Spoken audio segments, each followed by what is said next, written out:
खौफ की लाल लकीर खींचती रातें, खूनी मंसूबों से लिपटा दिन का उजाला, कई गुनाह कई राज, अपराधों की 25वीं, हम तोड़ेंगे क्राइम की 32वीं। देखते रहिए मेरे साथ क्राइम 36।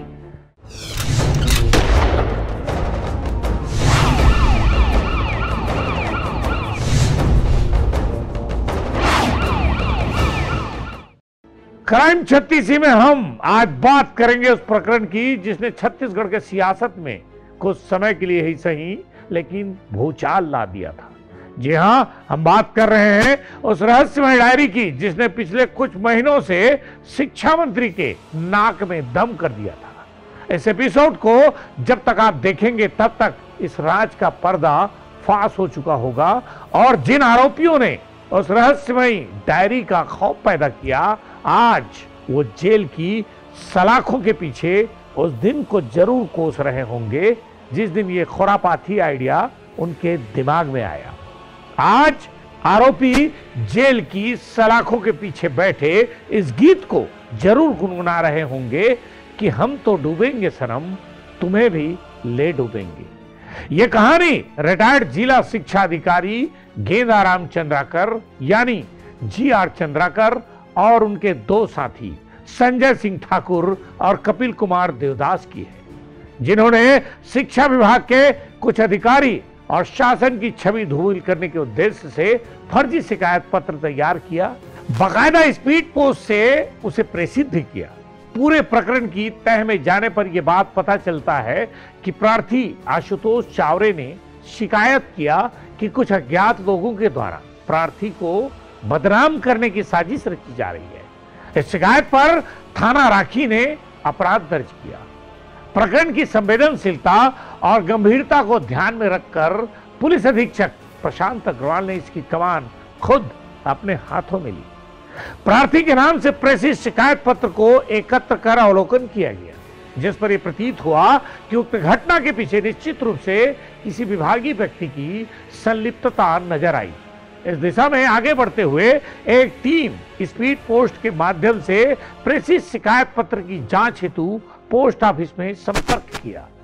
जिस दिनांक जिस समय को जिस पोस्ट ऑफिस से यह पत्र स्पीड पोस्ट से प्रेषित किया गया वहां तक टीम पहुंची, जिसमें पोस्ट ऑफिस के CCTV फुटेज में एक व्यक्ति दिखाई दिया और इस व्यक्ति की पहचान कपिल कुमार देवदास के रूप में की गई।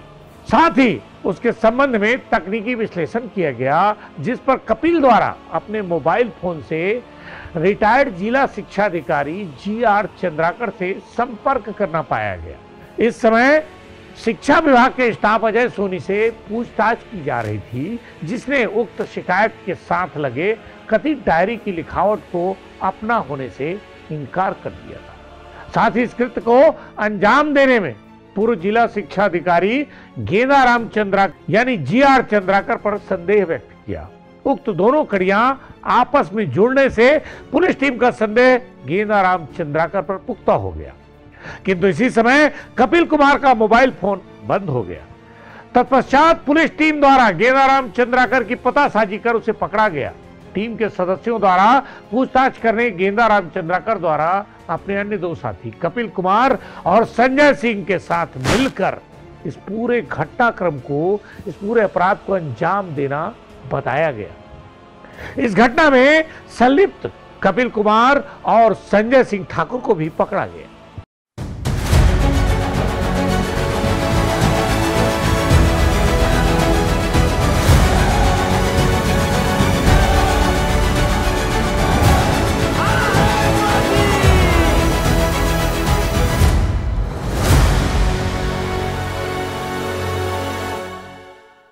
आरोपियों से पूछताछ में जो तथ्य सामने आए, सेवानिवृत्त जिला शिक्षा अधिकारी गेंदाराम चंद्राकर की सेवानिवृत्ति जनवरी 2021 में हो गई थी।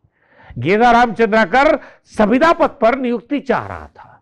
इस हेतु उसने कई तरह के प्रयास किए, किंतु वो सफल नहीं हो पाया और वर्तमान जिला शिक्षा अधिकारी AN बंजारा की नियुक्ति उस पद पर हो गई। संविदा नियुक्ति की फाइल रुकवाने के पीछे AN बंजारा, संयुक्त संचालक KC काबरा, तत्कालीन OSD RN Singh, ABO Pradeep Sharma और निज सचिव अजय सोनी की मिलीभगत को जिम्मेदार मानता था। इन्हीं सब कारणों से उक्त समस्त व्यक्तियों को सबक सिखाने के उद्देश्य से गेंदाराम चंद्राकर ने अपने मित्र संजय सिंह के माध्यम से शिक्षा विभाग में ट्रांसफर और पोस्टिंग के नाम पर लेन देन की काल्पनिक कहानी बनाकर शिकायत करने की योजना बनाई।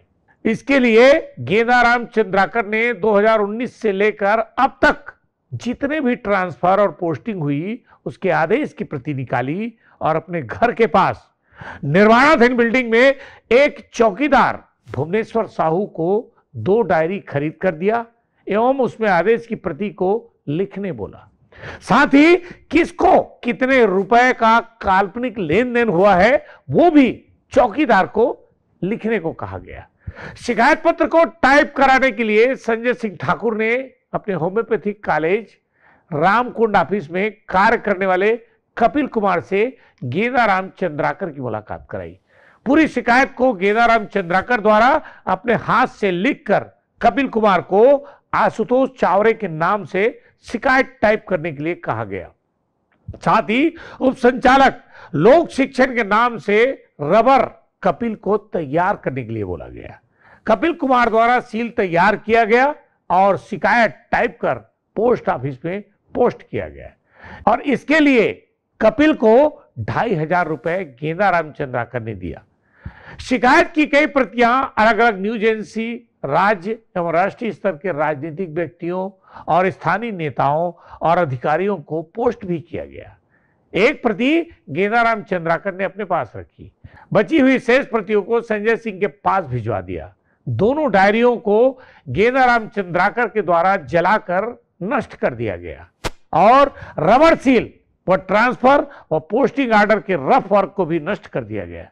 संजय सिंह ठाकुर ने अपने पास शिकायत नस्ती की एक प्रति रखकर शेष को अपने साथी खमतराई निवासी के पास भेजकर उसे जलवा दिया। समाचार पत्रों के माध्यम से शिकायत पत्र का मामला उजागर होने पर कपिल ने संजय सिंह को फोन कर अपना डर जाहिर किया, जिस पर संजय सिंह द्वारा कपिल को अपने पास बुलाकर उसका मोबाइल बंद कराकर अपने परिचित के घर सेल टैक्स कॉलोनी में छिपा दिया। पुलिस टीम द्वारा कपिल कुमार की गिरफ्तारी के दौरान उसके पॉकेट में एक ऐसा पत्र प्राप्त हुआ जिसमें उसने उक्त घटना की संपूर्ण जानकारी का उल्लेख किया था। पत्र को पुलिस को पोस्ट करने वाला था, परंतु इसके पूर्व ही कपिल कुमार को पुलिस द्वारा गिरफ्तार कर लिया गया। इस प्रकार तीनों आरोपियों द्वारा सुनियोजित ढंग से षड्यंत्र पूर्वक शासन की छवि धूमिल करने के उद्देश्य से फर्जी शिकायत पत्र तैयार कर फर्जी हस्ताक्षर कर प्रचारित और प्रसारित किया गया। साथ ही सबूतों को नष्ट करने का प्रयास भी किया गया।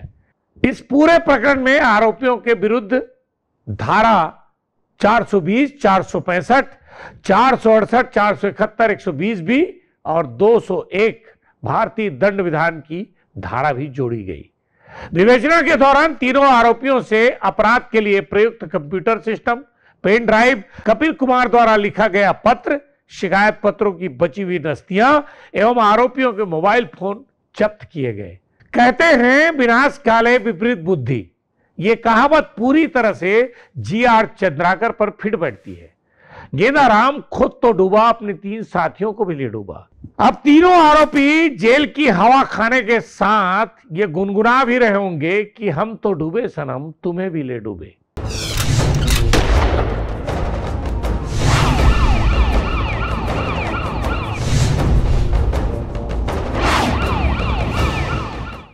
एक फर्जी शिकायत पत्र, उसके साथ एक तथाकथित डायरी की फोटोकॉपी संलग्न करके बहुत सारे लोगों को स्पीड पोस्ट के माध्यम से प्रेषित की गई थी, जिसमें कुछ जनप्रतिनिधि, कुछ अधिकारी और कुछ मीडिया हाउसेस शामिल हैं। ये शिकायत आशुतोष चावरे की तरफ से होना बताया गया था, जबकि आशुतोष चावरे ने परसों राखी थाने में रिपोर्ट कराई कि उनकी तरफ से किसी को कोई ऐसी शिकायत या फर्जी तरीके की शिकायत है, इसको नहीं प्रेषित करी गई, जिसमें मामला कॉग्निजेंस में लिया गया। 419, 469 के तहत एफआईआर दर्ज करके उसकी जांच पड़ताल शुरू करी गई। स्पीड पोस्ट के माध्यम से ये शिकायतें अलग अलग लोगों को प्रेषित की गई थी। पोस्टल डिपार्टमेंट से जानकारी हम लोगों ने प्राप्त करी। उससे कपिल नाम के व्यक्ति का नाम सामने आया, जो कि होम्योपैथिक कॉलेज में रामकुंड में टाइपिस्ट है होम्योपैथिक कॉलेज के जो सचिव है संजय सिंह, उसकी और पूर्व जिला शिक्षा अधिकारी GR चंद्राकर की, इनकी आपस में मित्रता थी, जिसकी वजह से उसने इसकी मदद करी। इस षड्यंत्र में इन तीनों लोग शामिल थे। इन तीनों की गिरफ्तारी रायपुर पुलिस के द्वारा। जैसा कि पुराने PA का बात सामने आ रही है कि शिक्षा इनका हाथ है, ऐसा क्या? पुराने PA जो अजय सोनी है, उनकी तथाकथित रूप से उनकी डायरी होना शिकायत पत्र में बताया गया था। तो अजय सोनी की ये लिखावट नहीं थी, उस लिखावट को चेक किया गया। अजय सोनी ने भी पुलिस में बयान दिया है। तो पूरी तरीके से काल्पनिक एक मनगढ़ंत डायरी इसने क्रिएट करी है चंद्राकर ने, और अलग अलग जो ट्रांसफ़र ऑर्डर्स हैं पिछले दो तीन साल के ट्रांसफ़र ऑर्डर्स निकाल करके उस ट्रांसफ़र ऑर्डर में उल्लेखित नामों का उल्लेख करके एक अमाउंट मेंशन करते हुए उसने ये डायरी तैयार करी और फिर बाद में कपिल के माध्यम से एक शिकायत पत्र टाइप कराया और लोगों को पोस्ट किया है। सर, इसकी तैयारी कितने समय से वो लोग कर रहे थे, आरोपी, और कितने समय? लगभग 4-5 महीने में उसने ये सारे काम किए हैं। जानकारी कुछ इकट्ठी करके डायरी बनवाना, फिर कुछ टाइम बाद टाइप करवाना, और उसके बाद फिर स्पीड पोस्ट उसने अभी 10 जनवरी को स्पीड पोस्ट अलग अलग जगहों पे किया है। और उसके बाद इन सारी चीज़ों का खुलासा हुआ है। संविदा नियुक्ति नहीं होने की वजह से जो चंद्राकर है वो बाकी लोगों से रंजिश रखता था, जो बाकी अधिकारी हैं बंजारा और काबरा ऐसा करके, तो उनसे रंजिश बस उसने उन लोगों को बदनाम करने की नीयत से काम किया है। सर, एक गार्ड की बात यहाँ पर सामने आ रही है, किस प्रकार, मतलब वो गार्ड कौन था, कैसे, मतलब जो लिखावट थी वो चंद्राकर के घर के पास कुछ एक कंस्ट्रक्शन एक्टिविटी को चल रही थी, वहाँ पे चौकीदार था जो बार बार आना जाना मुलाकात होती रहती थी। तो एक दिन उसी ने जो चंद्राकर है उसने कहा कि मुझे कुछ लिखवाना है, आप लिख दोगे क्या? तो उस चौकीदार ने जो उसने कहा उसने पूरी लिख दी। तो ये उसी की लिखावट में ये डायरी जो है वो सर्कुलेट हुई है। सर, फोटोकॉपी के अलावा ओरिजिनल डायरी को जो आरोपियों ने जला देना बताया है। हालांकि उसकी कुछ फ़ोटोकॉपी करके रखे हुए थे उन लोग, जो शायद और कहीं भी भेज सकते थे, तो वो फ़ोटोकॉपियाँ जब्त हुई हैं। फिलहाल इस एपिसोड में बस इतना ही। क्राइम 36 के अगले एपिसोड में फिर तोड़ेंगे क्राइम की 32 और होगी मुलाकात। तब तक News+21 को सब्सक्राइब करना ना भूलें और मुझे दें इजाजत। नमस्कार। तोड़ेंगे क्राइम की 32 मेरे साथ क्राइम 36 सिर्फ News+21 में।